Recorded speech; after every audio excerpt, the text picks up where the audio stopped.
Hello from New York City. With the release of the new Ghostbusters film, I decided to make this episode of The Rundown all about sites that were made famous by the original movie. Unfortunately, the new one wasn't really filmed in New York City. It was filmed in Boston, even though New York is still an integral part of the legacy of Ghostbusters. I mean, it's a fifth character in the first one, indeed. So I wanted to take in some of the sites, show you around, get in some miles, and let's start here at the Tavern on the Green, which is where poor Rick Moranis' character Louis Tully tries to escape the Keymaster, unbeknownst to all the patrons inside. So let's go.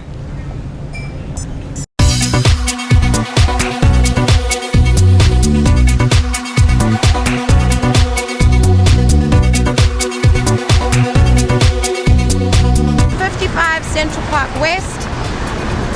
You can see it's not as spooky, but it's the building, the Spandau building where Dana lived, and of course Rick Moranis' character as well, Louis Tully.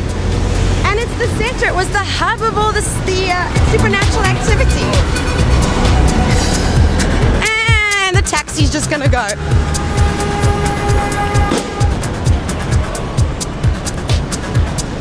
It's the climax of the film where they basically, all the Central Park activities. Yes! I love New York. So, fun fact, Ginger Rogers used to live here when she was on Broadway during the 1930s.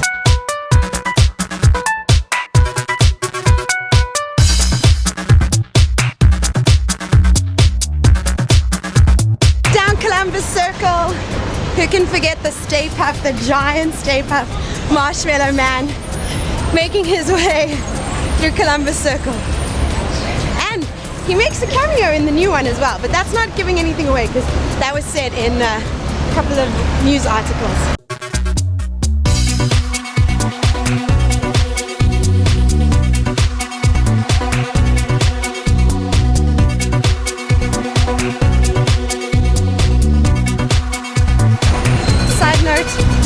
That bathroom over there is supposed to be New York City's prettiest, and it actually is beautiful inside.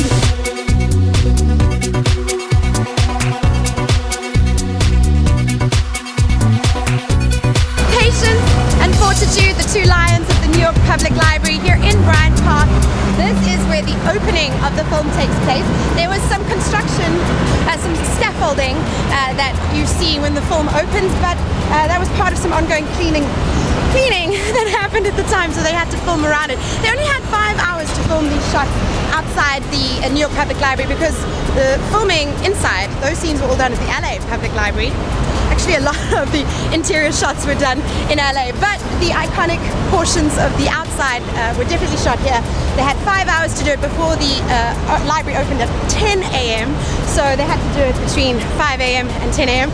And there's a great scene where you see the guys, Peter, Ray, and Egon, come running out of the library. They had to do that about 20 takes because something kept going wrong. The lens would fall off the camera or some prop would fall out of one of the actors' pockets, and you see pictures from oral histories about the movie, and people were gathering around here to watch them do take after take after take. So that must have been so cool to see Ghostbusters being filmed in New York City at that time.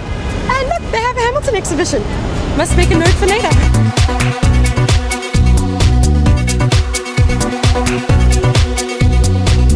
The last stop is also the most iconic, but it's also the most closed. Hook and Ladder. Hook and Ladder number 8, the very famous fire department here in New York City that they used. Again, they didn't film the interiors here, they filmed the interiors in LA, surprise, surprise. But this building, built in 1903, and the story goes that an early script of the Ghostbusters said that saw them pretty much like guys who were providing a service for the public, just as firefighters do, which is why they wanted them to be in a fire department. This building, pretty iconic when you do get to see it. Not covered up like this. It's going to be under construction for about a year, but that's good because it was almost going to be closed in 2011, I think it was, and people in the area rallied around it. A couple of celebrities also did as well, so good to hear that it's still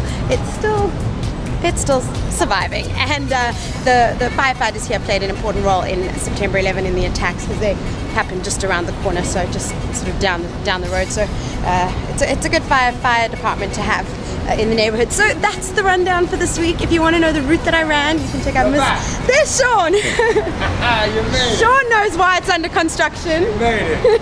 Hard work and perseverance pays off. Good girl. This is going to be closed for a year. Congratulations. Right? Yes, it is. Okay. Yes. Do you get a lot of disappointed people? On a daily basis. Same. You see? Too many, too numerous to count. Oh, well, hopefully in a year's time they'll still I'm come trying to cheer back. them up and take a nice picture so they have a nice memory from their unfortunate disappointing visit. I met Sean the other day when I was putting this rundown together and told him what I wanted to do, and he was very encouraging. So yeah, he's working on the construction here. A very cool guy and a very cool spot. So if you do want to check it out, if you want to run the route that I ran, you can go to mistentertainment.com, and you can also subscribe to my YouTube where I do a lot more of these rundowns. That would be awesome if you want to check it out. And go see Ghostbusters and take all your girl children and nieces and cousins who are girls to go and see it too, because I think it's going to change the game for girls.